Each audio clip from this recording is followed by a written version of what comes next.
going to have a real emerging leader that had just been elected. so that we were going to have a real, that we could have hazed into that part of the conversation. And we might still touch on it a little bit, although I think on the gingerly side. And also because it's not really determined yet. So that means, you know what I mean? It's not so really. Some things up in the air. Yeah, so that 501c3s, I think we can say, when we're talking about some of the emerging leaders that have come through your program, that's very appropriate. Yeah. Yeah. Yeah, every time I look on the website, I say, "Oh, I know them. Oh, I know her. Oh, I know." Right. I love doing that and seeing who came through. I've been wanting to do it for like the last 5 years. There's a few people I've been recommending it to. I'm going to do it. Yeah. Well, I keep thinking I'm going to offer to be a mentor in something, and I really would like to. And I have been, but I maybe next semester. Maybe in the new year. Do you have a new class starting? Do you have a new class starting now? No, we won't start again until August-ish of next year. August. Oh, well, I should be good unless I've moved to some other country or something. I've got like so many people that I want to recommend to go to the next emerging leaders class. Yes. Yeah. And can you nominate? You can not. Well, you don't have to nominate. I guess you can just encourage and force people to fill out the application. Encourage, push them. I got your back. Facebook is ready if we are ready. Well, they do need a letter of recommendation. I got your back. We can do that. Can do that. Okay, so Facebook is ready, and we're moving. Time is moving along, so we will start. Okay, so step one is. Okay. I already set the timer. Oh, you did. Thank you. Hit the silver switch. Is the light on? Yes, it is. Put the clapper in front of your face. When you hit the clapper, you are on the air. Welcome to Talking Peace with the Western New York Peace Center. We're very excited to be here at our usual Think Twice Radio, the home of the future, with Richard Wicca. Thanks, Richard, producing. And we have a special show tonight on emerging leaders. So I'm very excited. Maybe we'll just introduce everybody around and just start with, we'll go counterclockwise around what I'm seeing. So I'll start with Ladaisha Williams. Ladaisha is an emerging leader. Yay! And we can talk some more about what that means and how she is. She's an activist and emerging leader, also associated with the Emerging Leaders Program, with the Western New York Peace Center, with lots of other groups, and we'll get into that. We've got, of course, Deidra EmEl, the Executive Director at the Western New York Peace Center, co-host, or really host of the show. She's the real host of the show. Yeah, no, you're the host. You're the host. I'm just the grandmother. Okay. No, she's the legend. She's a legend. And then, of course, we have our beloved Franchelle. Brand Parker is here from Open Buffalo, Executive Director of Open Buffalo, Shiro of the community, and mom, wonderful mom. And, of course, our central person, the Radio King, president of PeaceAction New York State on their steering committee and et cetera, Radio King, Jim Anderson. Hey. Dig it. Yay. So, and we're here to talk about emerging leaders. So we wanted to start off with the values that we're bringing into the conversation. So maybe if we just go around on the same, in the same circuit. So we'll start with you, Ladaisha. What would be, are you cool with that? Yeah, that's fine. Think about it. Just take a minute to think about, the values, a value or some of the values, couple of values, whichever, that you want to bring in when you think of emerging leaders. What's a value that you bring into that thought of being an emerging leader? Well, one of the values I would say I think of a lot is just being ready to step forward and go towards a cause or work towards changing something. It takes a lot of courage and a lot of strength to even choose to put that right foot forward or that left foot forward. So just saying, I think I want to do this. And wow, I think that's the number one thing for me. That's wonderful. So the courage to step forward and that being ready. Yeah, to put yourself Yeah, out. I only say that because a lot of people, they don't have a lot of hope. A lot of people think they're just waiting on somebody else, and they're like, "Oh my God, nobody's going to do it." And it's like we're the ones that we're waiting on, and all you have is nothing to it but to do it. That's what I believe. That's right. That's right. So true. You took the words right out of my mouth. The courage first, and then I'll say persistence. It takes persistence to be a leader because you just be ready to throw in the towel and go hide in the closet. Just That's true.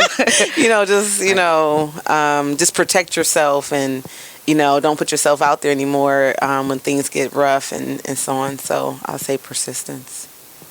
Wonderful. So, Franchelle, Fran, what would you say?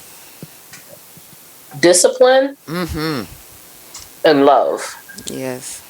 A lot of times and understandably so, but our activism, our work in the community sometimes is a knee-jerk reaction to something that's happened, some type of trauma. And when the particular trauma goes away, we go away. And real change, deep systemic change, has to be disciplined. Like, we have to infuse it into our day-to-day life. That's right. And so without that discipline, either you burn out or you tap out. So just cultivating that practice of being disciplined even when you don't want to, showing up, and love. Everything that we do should be rooted in deep love for my Creator, but just love for humanity. So when things haven't been going the way we would like to see it, but we keep going because we know we love our people so much. So we have no choice but to keep going. Right. So I root all of my leadership practices in those two principles and values. Wow. Yes. Absolutely. So true. And Jim? Well, what I would tell you would be resilient. Yes. And I think our present moment here in what we just experienced in this mayoral election is a reason why. A knockdown is not a knockout, but you got to have that within you that's willing to get up. Right. And once you recognize that you can keep getting up, every time you get knocked down for anything, as long as you got breath, as long as you got some life in you, you can get up. And so it's learning how to get oneself up. Often boil it all down to what Sister Amanda Gorman said, the hill we climb. That's everyday life. Right. And the beauty is, if we open our eyes and see that we're climbing it together, it makes a difference. Right. So think about when you're knocked down. And if you, sometimes it's easy to think you're all by yourself, easy to get overcome. I ain't nothing going to change, man. I'm tired. And then you look around and you see the others who have the same experience, and somebody keep trying to get up. Some will say, I don't know why you wasting your time doing that kind of work, y'all. And it don't be your enemies that say it, be your best friend. Right. Wonder why they couldn't pay me to do that. Well, it ain't necessary that they pay, but it is important. But it's also that your spirit is connected to the work you're doing. And even if somebody push you back or don't want to hear it, you still have to be resilient, keep dropping those seeds, because one day they'll get it. That's right. One day you're going to have a harvest. Right. No, so important. So that resilience, that persistence, that courage, and of course, especially the love. What, as you said, I think love, love makes the world go round. Love gives meaning to life. Love is the root of all of the activism. Loving people, loving each other. That's right. And the one thing I'd add, I think, to the love is I think of that. Well, two things. One, that spirit of service. So Gandhi said the true leader is a servant of all. So that humility and service that you're serving. And the other thing I want to say, and this makes me think of Ladaisha so much, of transformation, of that learning, that continued learning, because we don't know everything, we'll never know everything. And so especially as a leader, we need to, with the humility, we know, we're learning and we're listening and we're still, working on that transformation. And which brings me to, of course, Ladaisha, I don't think I said this in the beginning, that you're getting the Emerging Leaders Award of the Western New York Peace Center at the Western New York Peace Center annual dinner. Yay! So excited. Yes. Beautiful. So we've been giving that out, not every year, but different years, many years, since 2015. And I want to say that Ladaisha started with PeaceJam now I don't know what year that was. What year would that have been? Honestly, you were a senior, right? It was about 24. Or were you? Nope. I was actually. You were junior. So it had to be like 2011 or 2012. Yeah. Okay. Yeah, that sounds about right. Wow. That sounds about right. Yeah. And so I always love to brag on it. When I want to talk about PeaceJam, I talk about how Ladaisha said, PeaceJam has transformed my life.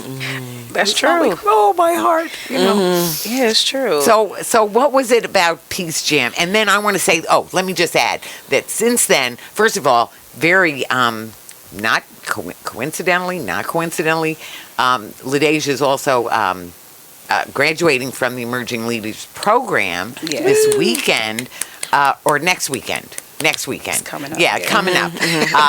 For the Open Buffalo's Emerging Leaders Program, which started the same year that we started giving out that award. Not necessarily linked, but they just, I think we must have, it was in the air about emerging leaders. What's really important? What do we need here? Especially we had an emerging nightmare at the time, too, by the way.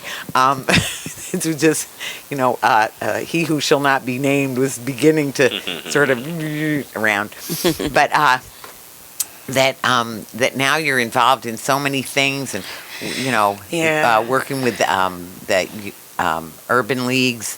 You're the communications outreach person. I'm the community service chair for the Urban League Young Professionals. And I've been with them for about a year now, just over a year. So it's pretty quick that I was able to come into that position.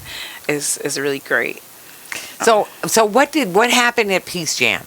So PeaceJam, just for a little description for people that don't know. Oh, thank you. Yes, please. So there's a young age group. I can't. Maybe Miss Vicki can go over the age group, but there was a group of us. We were in high school, coming together. First, we would work on local issues. I remember one of the issues that we worked on was recycling. We would Skype and have conversations with people that were across the country. So we had the privilege and opportunity to help some Afghan youth start their own PeaceJam as well. Back when I was in PeaceJam, we had this, we would be doing fundraising and things like that because there was always this trip. And, we always look forward to the trip because everybody wants to travel.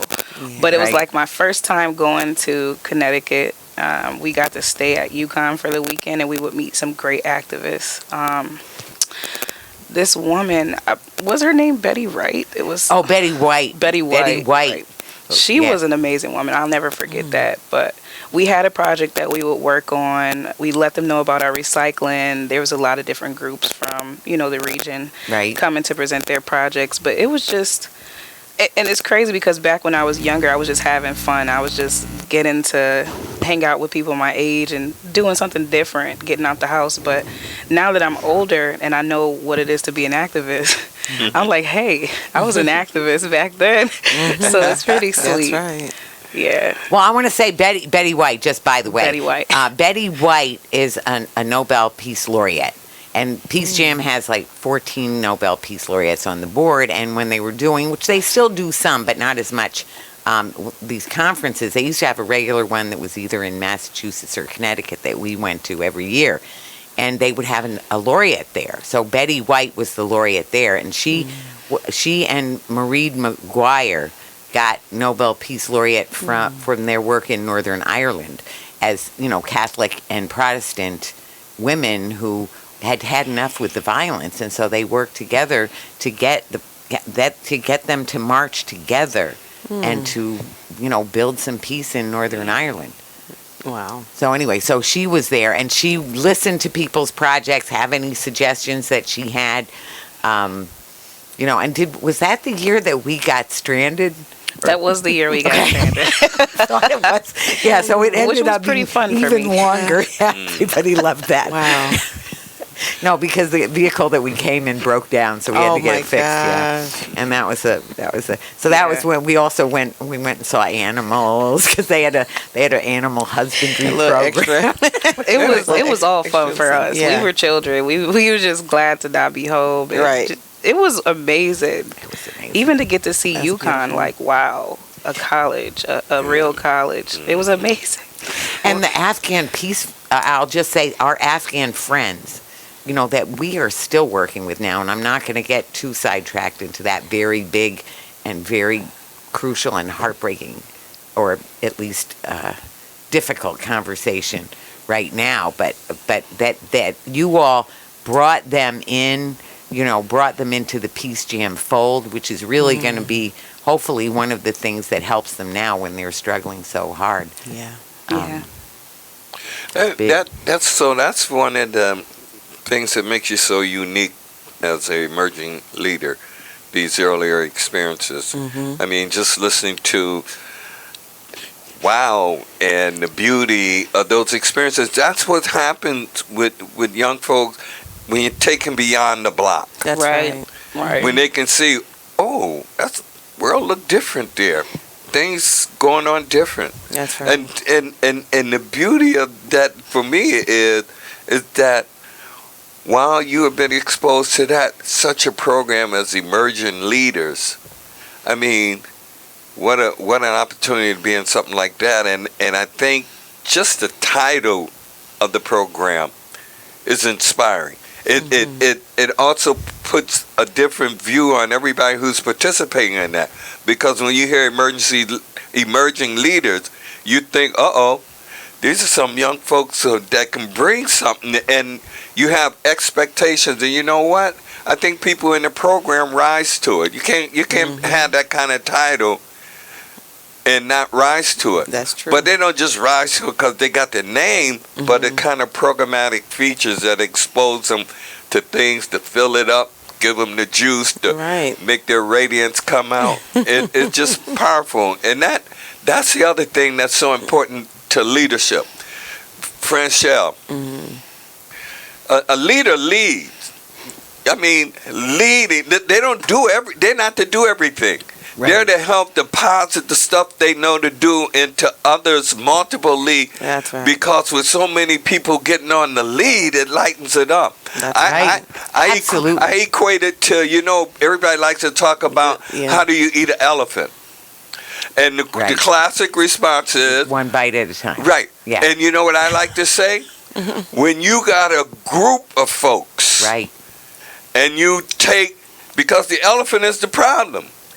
If you only take them one bite, it'll take forever. Right. But if you got a group of leaders, a group of folks who understand that if we take a bite, that problem ain't going to be there that long. That's the beauty, and that's the kind of the intersection and the energy that comes out of not only program, but the name in the program, the people in the program, the leaders of the program, and those that see it.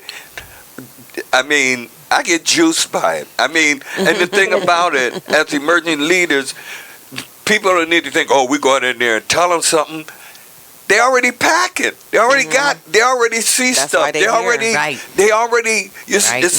give them something about the world, and when they frame it using what's already in their head, we got a new world that we begin to visualize, and they work out the plan, and everybody get in on how to get there. I'm just excited about it. I in the earlier piece I talked about what Vincent and Tani does is like CPR, but what you're doing in that program is like CPR.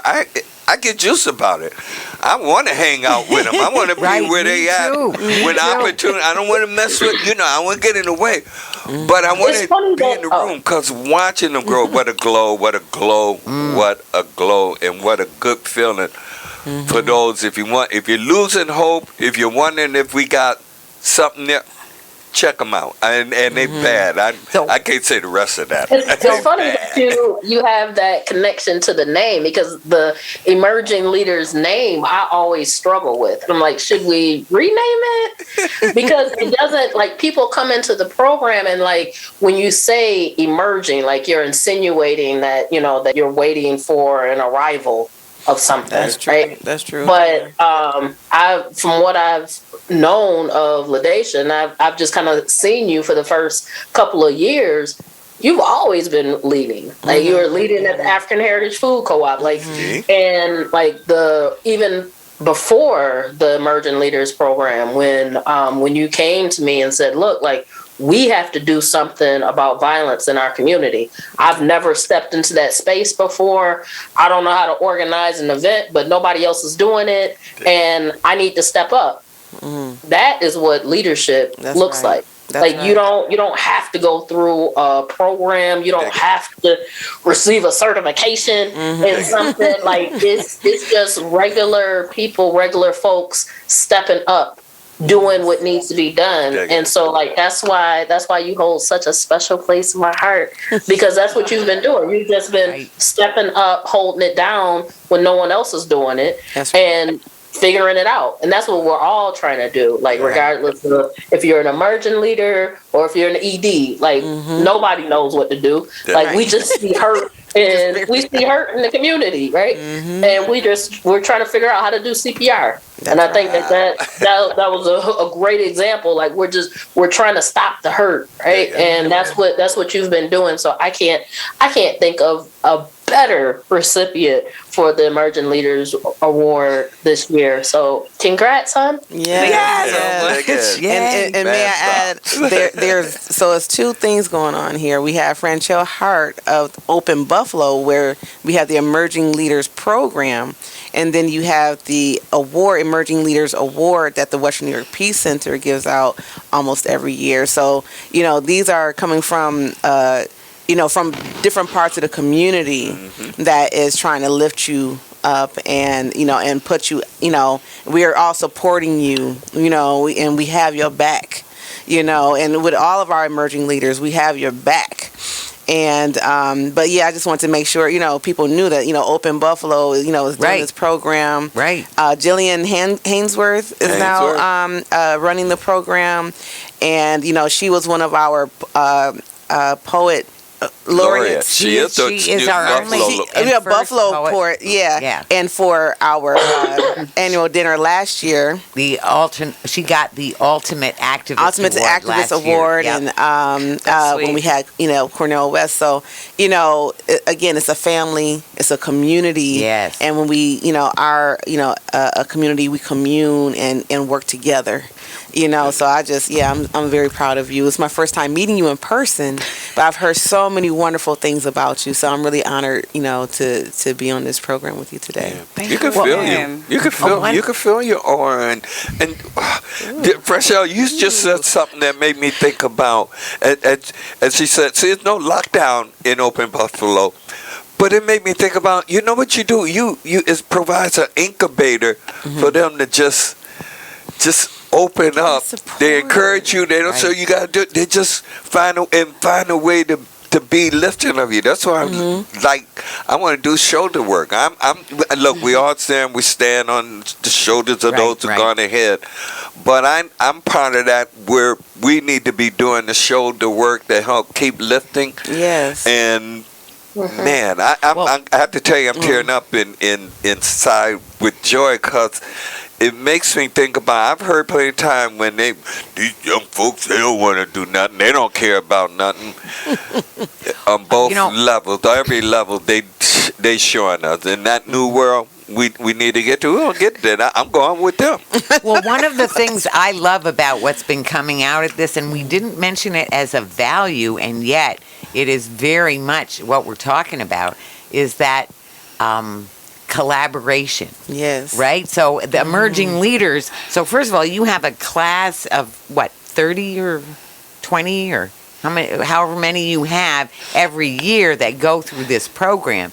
And we could talk about some of the excellent community leaders that have come through that program and how they are working together. And it's so exciting, Free the People group or different new groups or older groups or campaigns or other things that are getting done by people who are learning, who are building relationship, who are building beloved community together, shared learning, shared leadership. We need that shared leadership. Mentorship. Right? And mentorship. Yes. And but the shared leadership means it's also about collaborating and listening and give and take, that reciprocity of the shared leadership. That's right.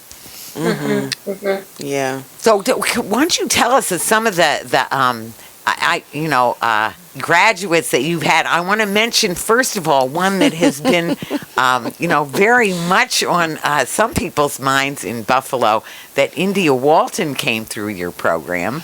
Also worked for Open Buffalo for a while as well. But anyway, so let's hear about some of these wonderful emerging leaders that are wonderful, like Ladaisha is wonderful, emerging. Well, Jillian Hill, who got the Emerging Leaders, she got the Emerging Leaders Award last year. Yes. From the Western New York Peace Center. Yes. Most definitely. And now, Vicki, ahead. You're gonna get me in trouble if I start highlighting. Okay. Don't do it. You need a cheat sheet. You need a cheat sheet with all that. There's too many. Don't get me in trouble. Well, that's true. That's why I brought it out. There's so many. There's so many. So I just mentioned two that were very, particular to right now, and Jillian being one of them also, right? Yeah, and who's leading the program, and who actually has this wonderful book of poetry that she is having. On the 5th. Yeah, on the 5th, right.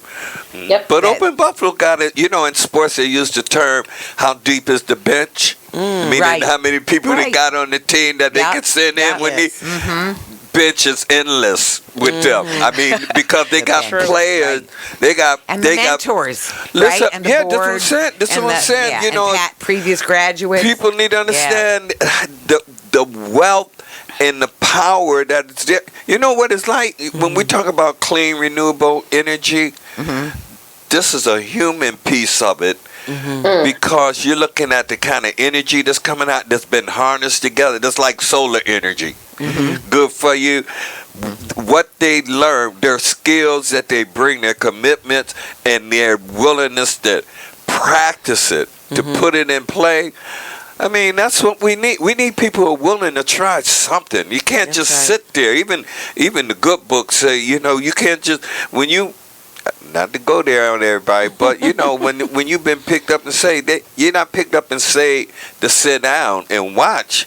You picked up and saved to do some work. To do some work. I'm just telling you, go to Open Buffalo. It's not to go occupy a seat and observe. You got to do something, right? And you'll be held accountable.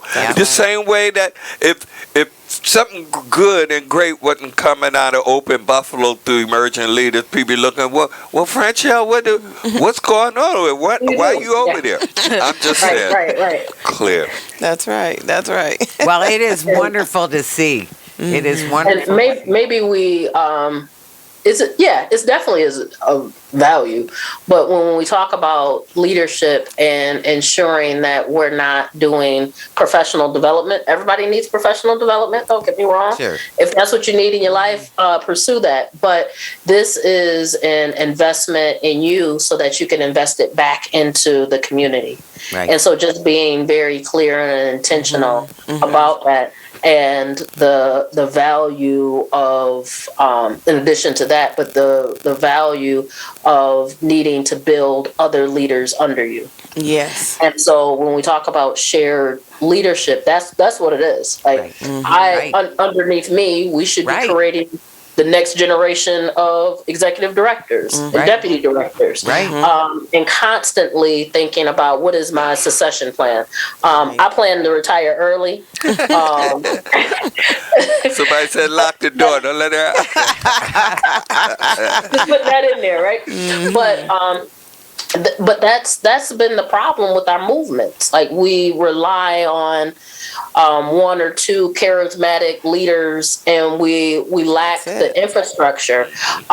Yes, the movement is soulful and it should come from our hearts, but it's also a strategy question. That's right. How are we building a strategy so that we're sustaining our work, and it's not just on the shoulders, like that analogy, it's just not just on the shoulders of 1, 2, or a dozen leaders. Like, we have to figure out what shared leadership is, and so that is a principle and a value that we teach throughout emerging leaders. I wanted to say something to that, Franchelle, because I like that you brought that up. It's something that I think about all the time, especially when I look at the organizations, the multiple different organizations that we have in Buffalo.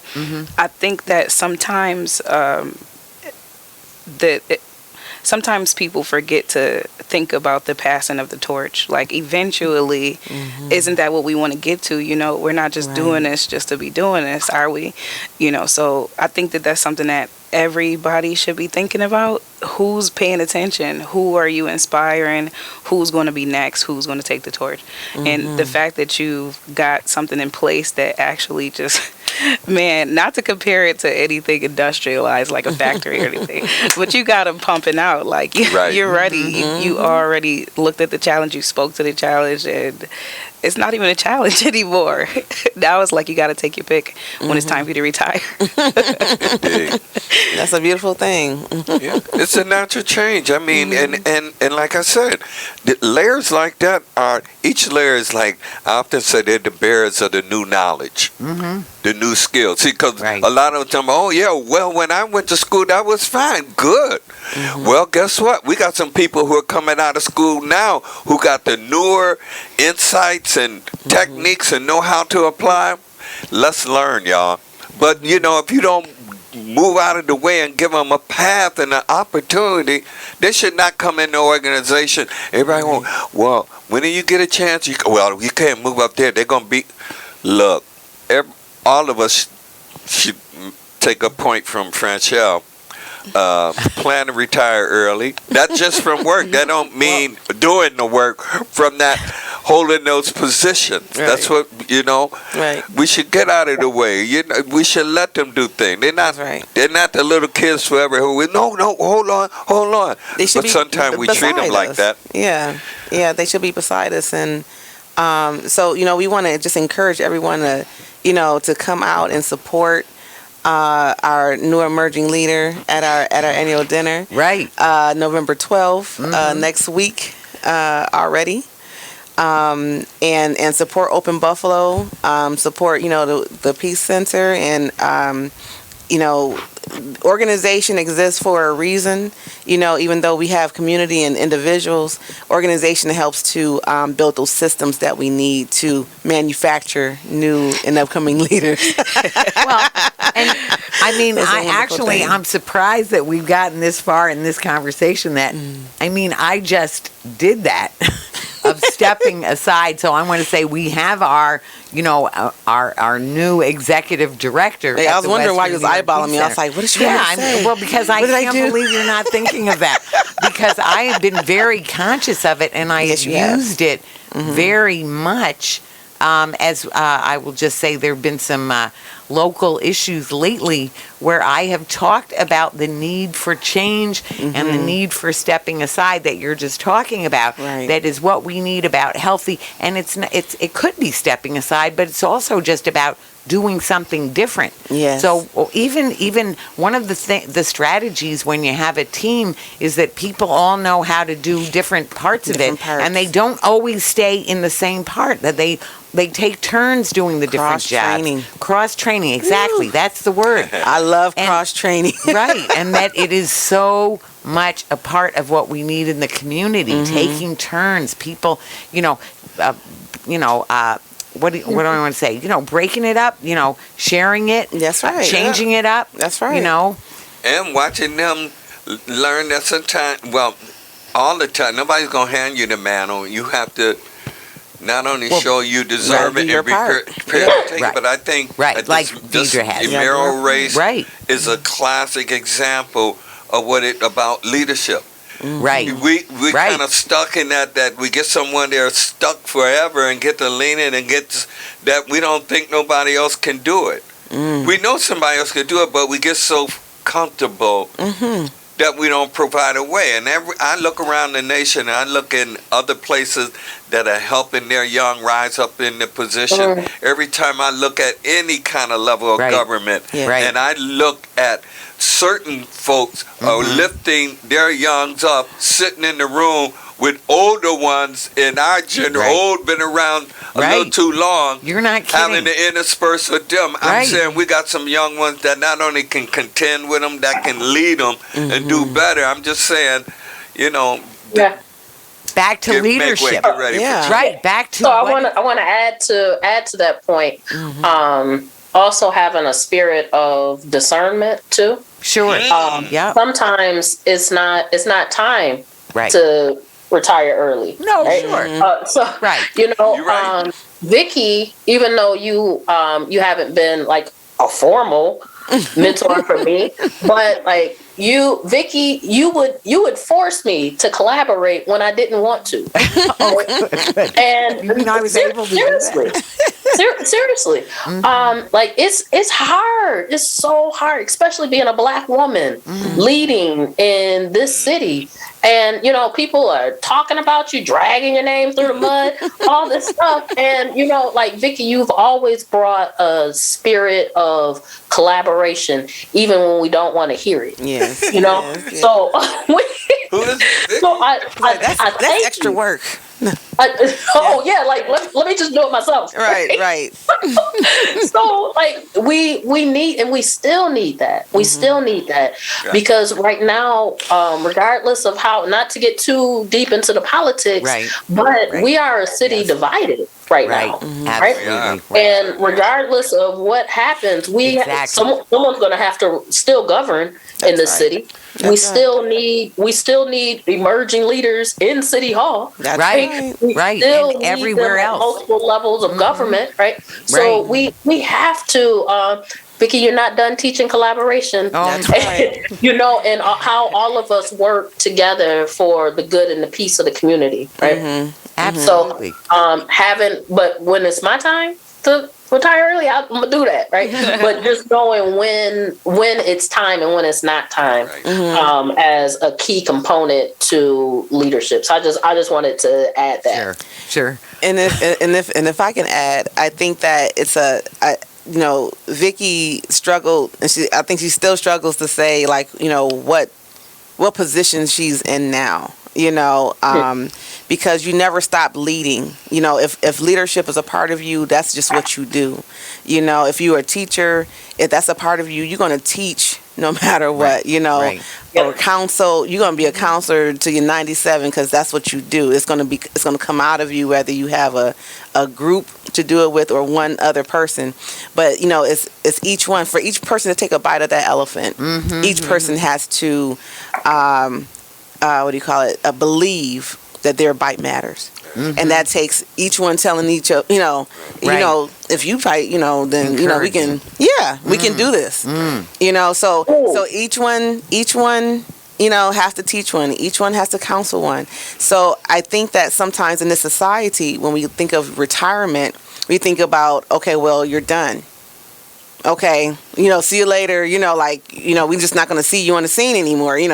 But I think that, like in African, and different traditional African cultures, whatever, it's not that you retire. You just go to another level of education. Different. You know what I'm saying? Yeah. Right. Now you have the knowledge. You need to tell us the stories. You need to become the griot and tell us, and story tell and tell us what happened. Like Elder Jim, Jim Anderson is very good at that on Mondays. He is the griot, of the community that tells the story. Yes. He don't have to go out there and pick it and stand out there every time. Even though he does. He does. And I'm telling you, the Peace Center elders, they run circles around me. They're out there vigils every week. Came out of operations every week. They're still out there, holding signs and so on. Right. So, but you come to a point where you are educating from a different platform. That's all it is. You're activating from a different platform. Exactly. And helping to clear the road. That's right. And I always tie everything, when I think about anything I do, it's tied to the faith growth. Not religiosity, but your spirit and your faith. Absolutely. And I recognize that all of this is so connected, in the kind of spirit you gotta have is that you gotta be willing to understand. Leading is not always because you have the title. Right. Absolutely. And in order to do it, you have to think of it in surgical ways, because you can be a leader in the elements of what you know and how you do it without having the title, and people will recognize it. That's right. Even those who had the title, they will recognize what helped. Those titles are just fulfilling the positions that you have to do. And then those titles, roles, someone said, "Oh, it's not that I'm not smart." Oh, I know who it was. Someone was talking about Einstein. It was Einstein. How come you're so smart? He said, it's not that I'm so smart. I just know where to go get the information. That's right. I need. And when you That know is that, so you right. don't have that jealousy. Well, I don't want nobody to look like they larger than me. You understand that it all works together. Titles are one thing, but the work we do is not done by titles. No, right. It's done by the work. We know. Actually right. do. And you see a lot of folks who have the title roll them sleeves up just as much as they would have somebody who work under them roll their sleeves up. That's right. And really progressive kinds of organization, you see those who have the title also with those who are looking and respect that title, but they're actually mimicking, title don't put you on another planet. You're on the same planet. We all got to take care of it. And that's right. I'm in love with emerging leaders. I had the opportunity to be in the room with them. Me and too. I mean the glow. You don't get people sit up in a room in a circle that just eludes, just like, oh man, this is like fresh. When you walk in the building, before you get up the stairs, you can feel like you're not walking into some loosey-goosey place. This feels like, whoa. You walk in with a sense of respect. I respect them. Right. And I learn from them. I'm telling you, they juice for me, and I try and give back or pour out anything that they think they see in me. I want them to know. Because of the radiance, I feel that's what powers me. That's that solar energy, that people energy. Right. Yes. That's why I can stand so comfortable. I be feeling them. It's like a familiar melody, and people be like, "Do y'all know each other?" No. This is what Stevie Wonder's talk about, being in the key of life. Yes. Right. You know, Right. it's that drum beat that is over the years. Right. People ain't never been to Africa, but they can understand its relevance. That's right. That's how it is. I love That's it. right. And I love it too. And I want to say, I think you hit on such an important point because of the natural leadership that some people just have. You see it. They have a charisma, they have a courage, they have just a natural way of stepping out that, and transforming the situation themselves, that courage to, keep pushing onward. And I want to say, first of all, another example of that is John Washington, who was the first person that we gave an Emerging Leader Award to. Yeah. And when we were at Occupy Buffalo, he was definitely, it was shared leadership. And in fact, they're very conscious about making it shared leadership, that there should not be a leader it was, division of labor and et cetera. But So John, I think of as one of those natural leaders. Did he ever go through the Emerging Leaders program, or no? No, he didn't. He didn't go through the Emerging Leaders program, but he's been a mentor. Sure, I'm sure he has, because that's what I was saying. He was our first Emerging Leader Award, and that was the first time we gave it that year of 15. And the other thing is, Ladaisha, even in the PeaceJam group, even as she was being transformed, feeling her transformation, is that she was helping to transform the group into a group that really had people who did some things, who learned some things, who got so inspired, and who go on to that shared leadership. I want to say, for example, now we were already talking about giving you that award, and the funniest thing was, then when you called me, I thought, did I call you? I don't know if I'd called you yet, Franchelle. I don't remember whether I had, but Ladaisha called me out of the blue and said, hey, I'm working on this project about helping some of the Afghans who are already coming to this country, which we have some that we're working on that we wish were already coming. But anyway, so that's part of our difficulty, because there's so many and so much work to do. But I definitely, when you asked me if we'd like to participate in that, we definitely want to. But the big thing to me was, that's what you do. So you were out there collaborating, like, just doing by the way, would you want to help work together on this? Yep. Would you want to be a part of this work? Right. And taking that initiative to build community over that issue, over the people who need the help. That's right. I'm really big on collaboration. I'm really huge on it, because I learned a big lesson a long time ago. I called myself trying to start a social science group. And one of our local leaders, he came in, and I feel like he definitely wanted to challenge me. He succeeded. And he blew my spot up the whole time. But his point was, instead of trying to start something new, why don't you get with us, or why don't you? And I'm like, I don't know, we probably have something different. But after that, I've heard, other mentors that I've had say, there's no need to reinvent the wheel, right? Things like that. So I have it implanted in my head that I'm not the first person to think of this or to hear of this. That's right. I need to put the work in to find somebody who resonates, somebody who's already working towards it, somebody who's interested.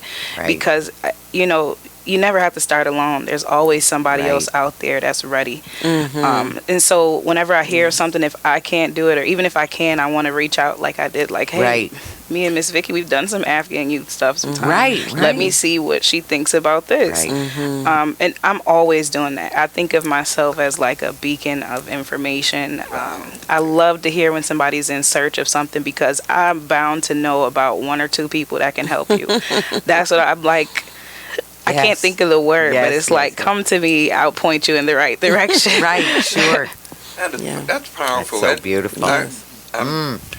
As you spoke, I was thinking, and it hit me also when Franchelle was speaking earlier about learning and stuff. A lot of people think you have to go to the red brick house door to start learning, but education starts at the community door through programs like that that provide opportunity. And I want to say something about the duplication, because it's fine if it's necessary. I often look at it like this. We got all kind of hamburger joints, all of them making money of some kind. I'm just saying there's that might be a poor way, but where duplication is necessary, especially when you look at what's so unique about yours that's different from the other. And if it offers some flavor and stuff, hey, I'd say bring it, especially if you don't want to be somewhere where they're gonna harness you down, shave. Oh wow, that's cool, but you want to be able to. I was just gonna say that's what. Like a laboratory and learn and develop as you go. And I just think it's great, the independence and the spirit for working together. True. I mean, Wow. And that discernment. We're in a rich moment because I'm telling you, there are numbers of you that have that kind of glow, that kind of, hey, I want to do something, and as you begin to realize, I'm not going to let something block me, some false thing that's been put up, erected. You know, you're able to identify, I often call them the George Wallace moments of life, where when you think about George blocking the door to the college back during civil rights, I mean, we had those kind of things where people try and block your path. Right. You got to go I do want to speak to that too, and that discernment. So I'm still learning my discernment. I'm still getting it intact. I'm still getting it together. But like when Franchelle brought up, I was trying to organize that gun violence meeting. There was a lot of people, trying to warn me about certain things, and I was just like, I don't resonate with that. I don't think, thank you, but I'm not paying attention to that stuff. I'm just going to move forward, and I'm not going to worry about anybody trying to use what I got going on. You can use it. That's fine, because I'm not here for face. If you want to use it for face, go ahead. I'm glad to have you be a part of it. Sure. And like getting back to the hot dog joints, I'm the type of person where before I even open up my own hot dog joint, I might just hit up everybody in town to see if they want to get along. That's what you right. And based on the pushback that I get, I'll just reform from there. But I will never, or at least in this moment, I feel like I will never back down from trying to include. I'm very inclusive, and I don't want to leave anybody out, because I want to believe that everybody has something for everybody. That's good business plan. In fact, when you do a business plan, they one of the challenges is to show why should your business be in position. That's right. What's your competition? Right. What do you do that? What do they do? What's different about you? That would make you so unique. And that's right. Well, this is where I know a lot of times I want to encourage people, and I want to encourage them almost always, no matter what. Except, like we said, sometimes you're just making it harder on yourself if you have to reinvent the wheel, and if you all of a sudden you have to do everything that could possibly need to be. Everybody wants their own 501c3, and sometimes I've said, hey, the Western New York Peace Center is a 501c3, and we have a very amoeba-like structure. So we could have that be a campaign under our umbrella, and which other groups have that as well. Right. Riverside Save Them has that for the Interfaith Peace Network and for Indigenous Women's Initiative, right? So you don't have to do all the heavy lifting so that everybody has to do everything. That's just inefficient, right? So you end up spending a lot of time doing things. Now, it doesn't mean that nobody should be starting their own new 501c3. Sometimes you really want to, you really need to. There's a special thing that you have to offer, or a special need that has not been filled, or a special, so that's where, back to the discernment. Some people may need you, though. Like, there's I didn't think that it was important to just have an idea. I'm like, who wants to just hear ideas? I'm like, I wish that I could just have a job sharing ideas or something. And I'm like, it'll never happen. And now I'm like becoming a leader, and it's like, hey, they're looking for you to say something. Right. There's a need for leaders all over the place, and it's just that they don't know that they're needed. And they're like, okay, I'm just going to go start my own thing over here because nobody needs me.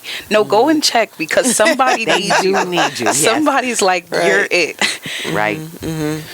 Right. And I was going to ask, because I'm not quite sure. I don't remember seeing if there's an age group that you focus on, but Franchelle. But I think that, like you were saying, that if some people are not necessarily emerging, maybe they're emerging to their next level, right? Of leadership. So how would you, I guess, speak to people out there that's, different age groups or what have you, whether joining the program or becoming a mentor, like, who should do what and when? Yeah, that's a great question. As long as you can benefit from developing new relationships, mentorship, finding a new squad that you want to roll with, and some additional skills. When we say emerging, like a lot of times people say, oh, training young people. The oldest person that we had go through the program was 71. Right. Hello. Wow. And so we approached the program with like, I'm not going to just pour everything into the program. Like, you're bringing a wealth of knowledge into the space. Right. So I'm just helping to facilitate. Right. But, it's an expectation that everyone is bringing their own life stories, their own lived experiences. And, maybe you've gone through another organizing training and you want to come in and remix everything. That's okay too, because we should all take a little piece of everything and, put together a really good plate, but I'm going to sample a little bit over here, sample a little bit over here. So that's why we want those collective experiences. We have, like in the first class of emerging leaders, we talked about India. India was still a nurse at that time. We had fast food workers. We had someone in law school. So like all over the map. But it wasn't like I'm here to teach you. Like, no, like we all were equal in our learning and how we all came to say, like, there's some stuff wrong in the city. And so that was really that central value that everyone just kind of gravitated around. Right. We are getting close to time to end. So, because it goes so, time flies when you're having fun. It really flew. Yeah. It really flew. I got to tell you, Franchelle, what you just said makes me think about the League of Women Voters has a slogan that said, League of Women Voters is not just for women. And what you were just saying is that emerging leaders are not just for young people per se. No, right. You're right. Some people think, you taking some kids that don't know nothing trying to teach them. No. Well, stuff they be dropping, be teaching. Some been around a long time that need to get that lesson, that need to hear it, get updated. That's right. Like a computer, you upgrade. Well, I need to say, my mom used to go to adult education classes that they called shared learning, and that taught me. I love that phrase. I'm always using it because it's always shared learning. They always say, a teacher learns more from their students, right? We're all learning all the time. That's when we started off in this conversation about that learning and that always learning, because we'll never know everything, and things keep changing too. Right. So there's so much to learn and so much to love, so much how that love power, brings that activism, brings that desire to serve and learn and be together. That knowledge, the new skills, the new knowledge that the generation bring when they share it. I mean, look how many, I'll tell you, older folks who used to think about some of this technology, I ain't got time for that. And now they grabbing, they glad that being taught by the younger ones. You see elders with the younger, and I mean they'd be learning it. Yep. And it just showed, wow. That's right. Yeah, look, we can always. We only have like 2 minutes left. So if you Deidra, do you want to close us out? How about anything? No, I'm just kidding. I just want to say no. That's what I'm trying to learn. That's one of my pieces of that is another value we bring to leadership is learning to say no. Yeah.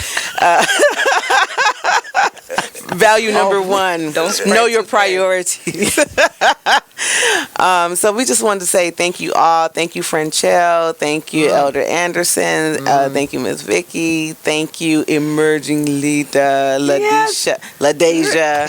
And congratulations again. And you're listening to Talking Peace with the Western New York Peace Center. And till next time, peace, love, and solidarity. Thanks, Jillian. Boy, oh boy, what a show. What a show. I knew it.